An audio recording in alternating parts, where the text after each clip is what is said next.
Welcome to another episode of the Michele Tafoya podcast. I know everyone's really excited about Travis Kelce and Taylor Swift, and they're tuning into the Kansas City Chiefs to see that. But do you know who the Chiefs' all-time leading scorer is? It's a kicker. He's in the Chiefs Hall of Fame. His name is Nick Lowery. But you don't know the half of what this man has accomplished in his life and is still accomplishing in his life. Prepare to be amazed and inspired by the one and only Nick Lowery. He is next. Welcome to the Michele Tafoya podcast. So, Nick Lowery played for the Kansas City Chiefs, among other teams. But this guy, where did he learn to kick? He learned to kick in London, where he was spending part of his life because his dad was a CIA chief, a station chief in London. Nick Lowery has one of the most interesting backgrounds of an athlete that I have ever seen. The way he grew up, the way he was educated, the people he surrounded himself with, the things he went on to do, like getting a master's from Harvard after his NFL career, like becoming the all-time leading scorer in Chiefs history, being in the Kansas City Chiefs Hall of Fame with the most 50-yarders and the most field goals in NFL history when he retired. I mean, he's a remarkable five-time NFL Man of the Year, which is a tremendous, tremendous honor. This guy has done so much, and he's, as he says to us, he is just getting started. He's been to the border. He's brought refugees out of Ukraine to Israel. He's advocated for the homeless and for Native American children. I mean, he's a poet. You're going to just love this conversation, and it went so well that this is just part one of two parts with Nick Lowery, the one and only.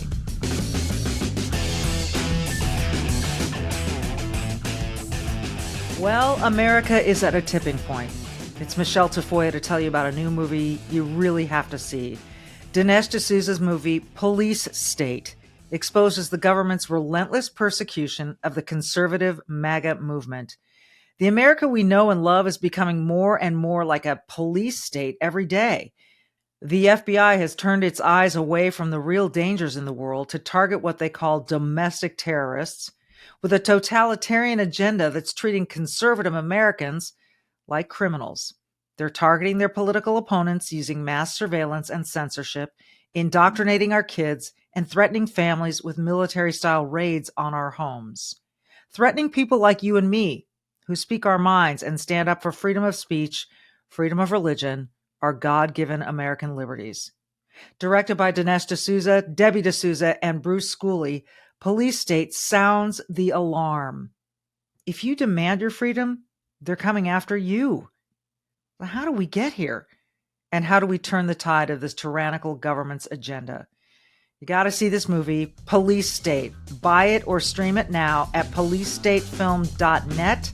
That's policestatefilm.net. Nick, welcome. I'm so glad to have you on the show. In the pre-roll here, I told our audience about all the things you've done, which it's pretty incredible, quite frankly. So congratulations on that. I just wonder, you and I have a lot in common. One of the things, did you know this, that we have in common? We were both USJC's 10 Outstanding Young Americans Award. And no one else can win it because there's no longer a USJC's. Isn't that sad? It's very sad. Elvis won it. Elvis won it, and JFK won it, and you won it, and I won it. So there we go. But here's the interesting thing. You come from, most people know you as the Kansas City Chiefs Hall of Fame kicker, right? But people who haven't yet been introduced to all your other sides that are so impactful. I'm just wondering, it's difficult, I think, for someone who's been a star athlete like yourself to then sort of transition into this other world of social issues, cultural issues, political issues. And I wonder how you feel in those shoes versus the ones that you use to kick field goals. Well, first of all, I didn't know I was going to make it. And I'm just grateful to be on your show. ladies and gentlemen, in case you hadn't figured it out, not all the sports journalists out there are thoughtful, are looking deeper at all the big issues out there. And so I'm grateful to be on with you, who are one of those people. Thank you. I grew up in D.C. with a father who was in the first group of Fulbright scholars. My mother was in the first full class of women at Oxford. Wow. And they met because she was helping run the first Fulbright Scholars Program with a guy in London named Alan Pfeiffer. And they were married in London. And I grew up in D.C. My dad was an expert on Russia and Eastern Europe. And we went back when I was 9 to London. And I only found out when my dad died 15 years ago that he was he was chief of station for the CIA in London.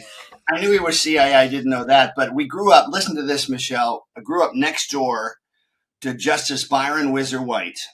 Oh, my And gosh. this could probably summarize the blessings of my life, because Justice White led the National Football League in rushing twice in the 3 years that he played. He had the highest bonus ever from the Rooney family playing for the Pittsburgh Steelers. And then 2 years later, he just happened to finish number 1 at Yale Law School the same year that he led the National Football League in rushing for the Detroit Lions.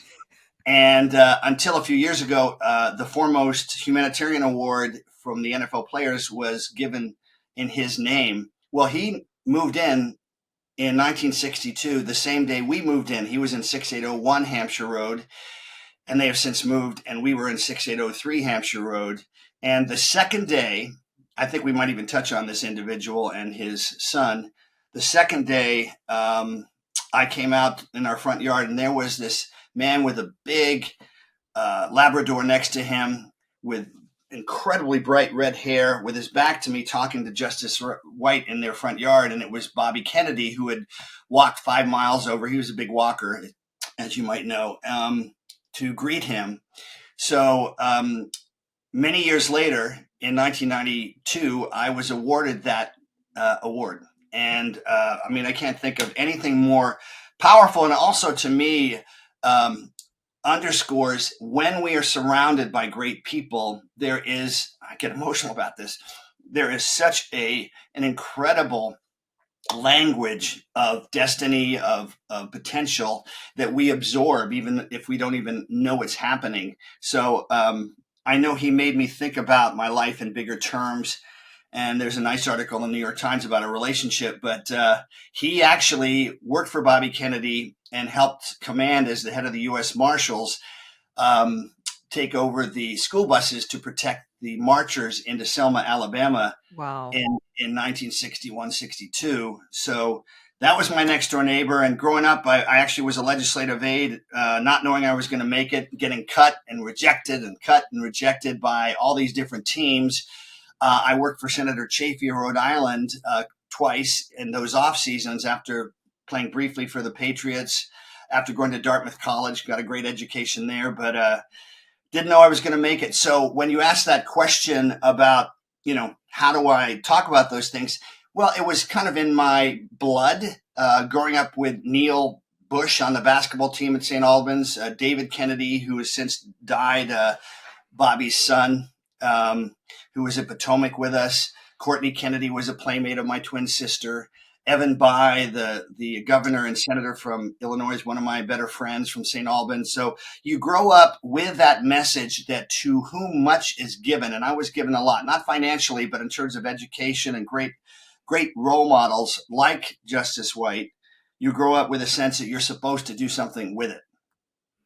Well, you've done a lot, and you've certainly done a lot. You learned to kick while you were a little boy in London, yeah? I did. I was playing soccer at St. Paul's School in Kensington, 10 hours a day, and that was 10 hours a day? 10 hours a day. I was playing before school, morning, at recess.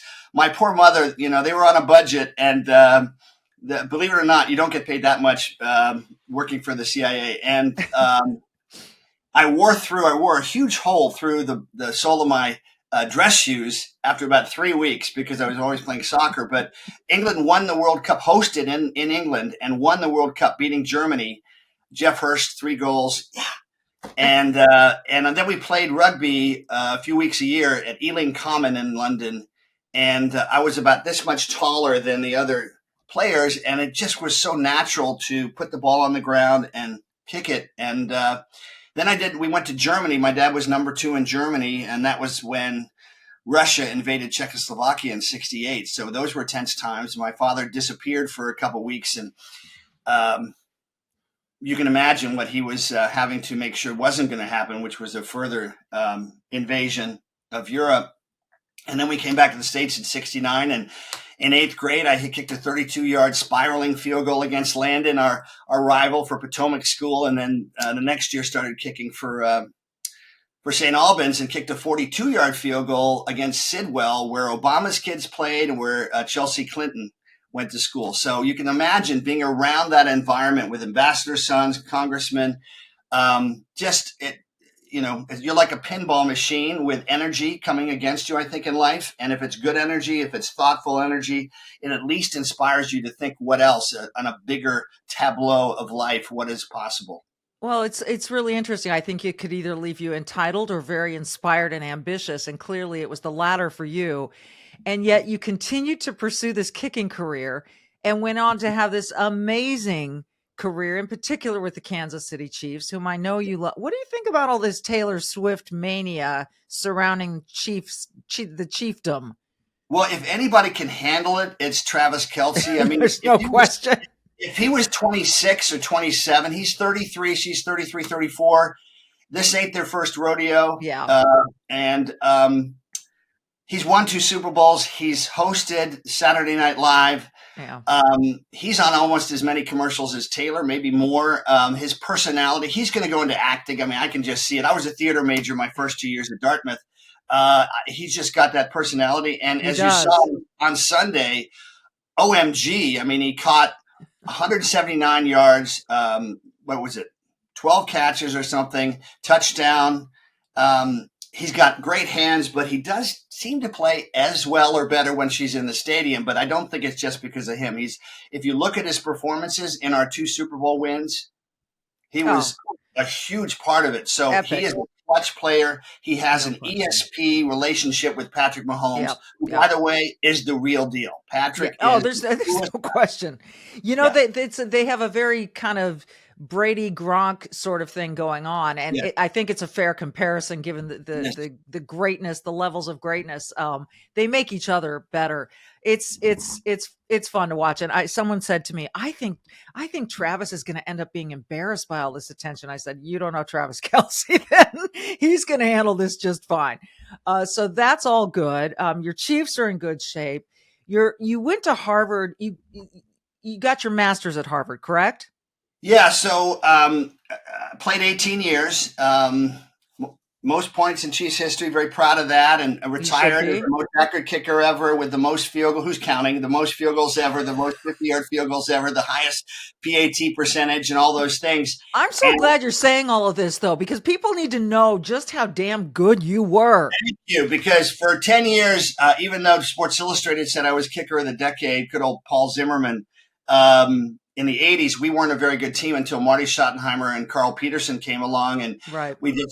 Derek Thomas comes in, and then of course Joe Montana and Marcus Allen, and Marty just instantly turned us into a real team, a tough team. And then we had some terrible coaches like Tony Dungy, Bruce Arians, Bill Cowher, etc.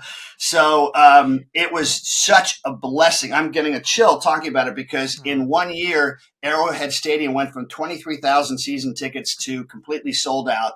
Right. And so it was just a great thing to be part of that team. But then, you know, it was time to move on. I played with the Jets, and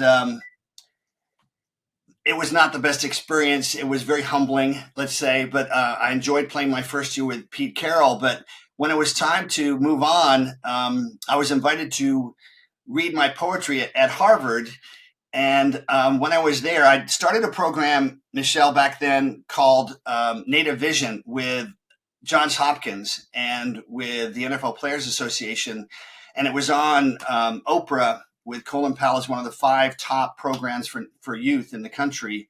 And I just thought maybe I should meet with the head of the Native American program at Harvard, and Robin McClay said, you should apply to the mid-career program, which I did. And I was lucky enough to get in. And that felt like a great exclamation point on my career and moving on, and met some amazing people, and stayed an extra year and did a fellowship and developed a leadership program for Native youth. And then 2 years later, I'd already been nominated by Clinton to be a founding director of the American Indian Education Foundation, and then became chairman and actually testified before Senator Ben Nighthorse Campbell and then Senator John McCain 2 years later in 2005 on problems facing Native youth and Native education. So that was great because it took me in a different place, and Native Americans deserve it. This new movie, Killers of the Flower Moon, is a powerful movie about really how hard it was for Native Americans and how exploited they were. But I hope it also shows the dignity of Native Americans and the potential once this has been embraced and confronted. So it's been a rich life. And it has been a rich life. But I want to go back to Harvard for a minute, because so many amazing people, including my sister-in-law, have come out of Harvard Law, Harvard Business, all of these amazing programs. But right now, Harvard's not being shown in their best light, as they have not really condemned what happened in Israel with the Hamas terrorists. There are groups on campus that are signing these letters basically supporting terror. Let's be honest. And you've seen politicians and businessmen say, I can no longer associate with Harvard. I think it's fair, just as Condoleezza Rice has been pressed about Stanford, I think anyone who's kind of associated with Harvard to be asked, what do you make of that? Where do you stand on that? Well, there has been for more than a generation, probably 30 years at least, what was already known to be a left-leaning culture, right, in the Ivy League and mostly, and universities in general. And I experienced some perception of that, but unfortunately, when you're only getting, whether it's through media itself or in a hermetically sealed college environment, where you're supposed to be expanding your notion of what is out there and to look circumspectly at 360 degrees, including your own biases, to break through the prejudice of culture and all those things, and those are valid motives. You would think that the conflation of Hamas with innocent Palestinians would not have happened. And that's exactly what's happened is, you see these things, and of course they're isolated maybe to some degree, but when it's queers for Palestine, if they only knew what would happen in Gaza with the Muslim religion, for homosexuals, they might think twice about that. But more importantly, there are many, many innocent people in Gaza. I've seen some videos. I have friends, and it's a very sad thing, because the Hamas, which is very much, it's as bad or worse than ISIS in terms of, the desecration and mutilation of the people that they were killing. But they have now, of course, as we know, brought hostages with them. They've done this before, innocents, etc. So it's created this horrible dilemma when you want to make sure that Hamas doesn't exist anymore, because Israel's, if you look at the map, is all by itself. And we were there in March. We brought 100 Ukrainian refugees from Poland with my buddy Jay Feely and Sean Alexander.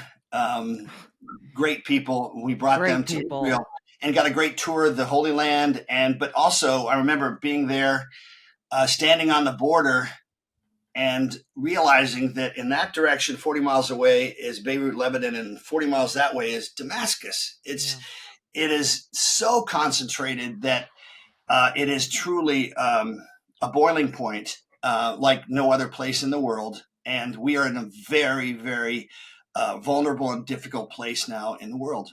Yeah, we really are. I did want to touch on that with you, that your trip to Poland and bringing those refugees to Israel.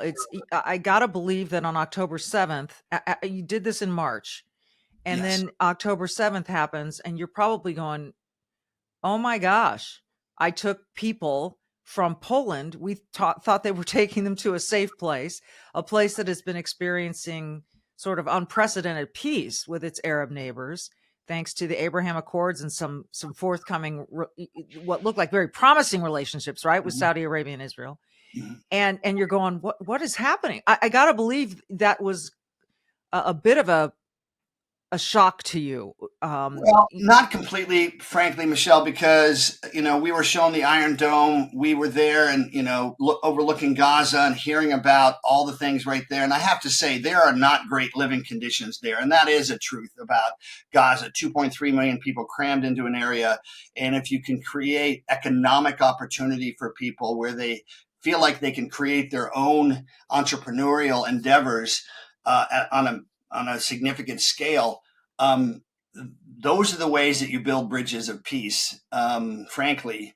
And there really isn't much, but you see it right there, and you know that you are living in dangerous times. But anybody that followed what happened on October 7th, I mean, when you're beheading babies, there is just no level of civilization we can ascribe to Hamas. There is simply the desire. I mean, and frankly, it probably indicates, I would like to think in humanity, that you have to be trained to be that inhumane. Yeah. And that to me also underscores that Iran has had to be, helping train these people to be indiscriminate and to take no hesitation in doing the worst things to human beings.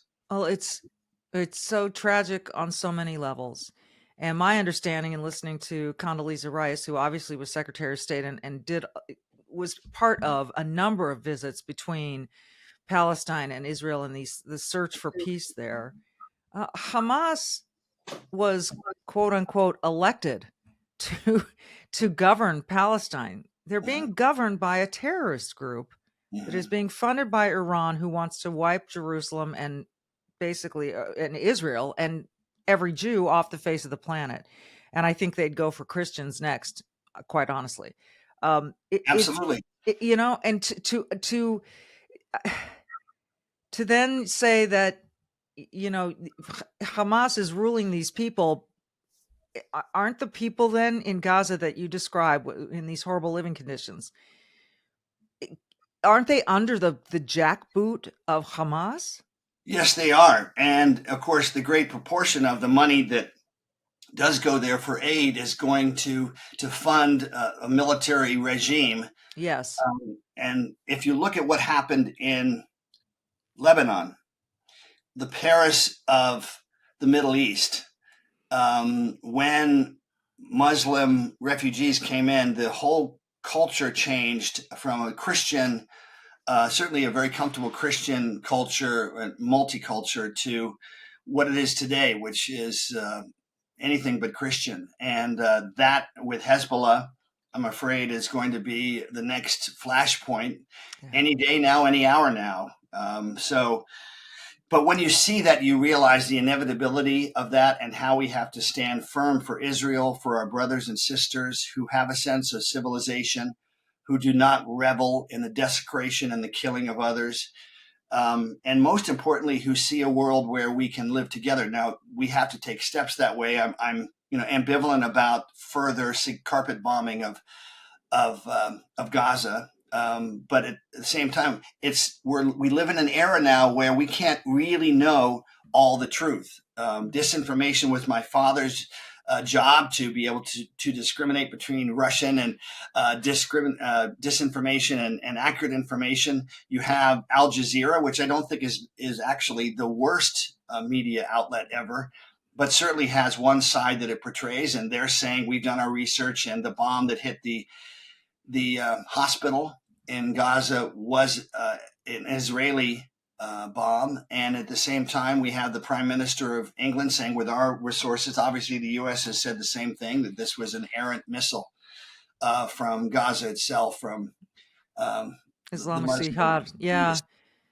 Yeah. It's, I think We're in a really bizarre time when we don't know whom to trust.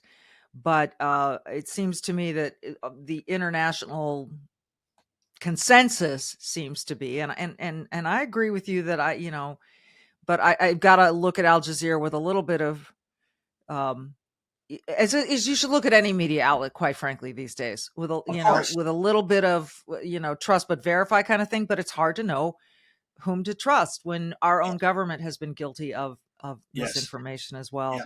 Yeah. It's interesting, and it was astonishing to me that someone said to me after October 7th, because of the way that Hamas got into Israel through all these very sort of clandestine methods, and Israel's one of the most secure places on the planet. And you think, how could this happen? And someone said to me, "Oh my gosh, do you think that could happen in America?" Yes. And I was flabbergasted, and I said, "It already has." Yes. I mean, it was 9/11. It was the World Trade Center bombing before that. And now we've got this porous, to say the least, border. My understanding is you visited the southern border. We have a lot more to discuss with Nick Lowery, so stay tuned. Tomorrow, we will drop part 2 of this interview with a not only a remarkable NFL alum, but a remarkable American.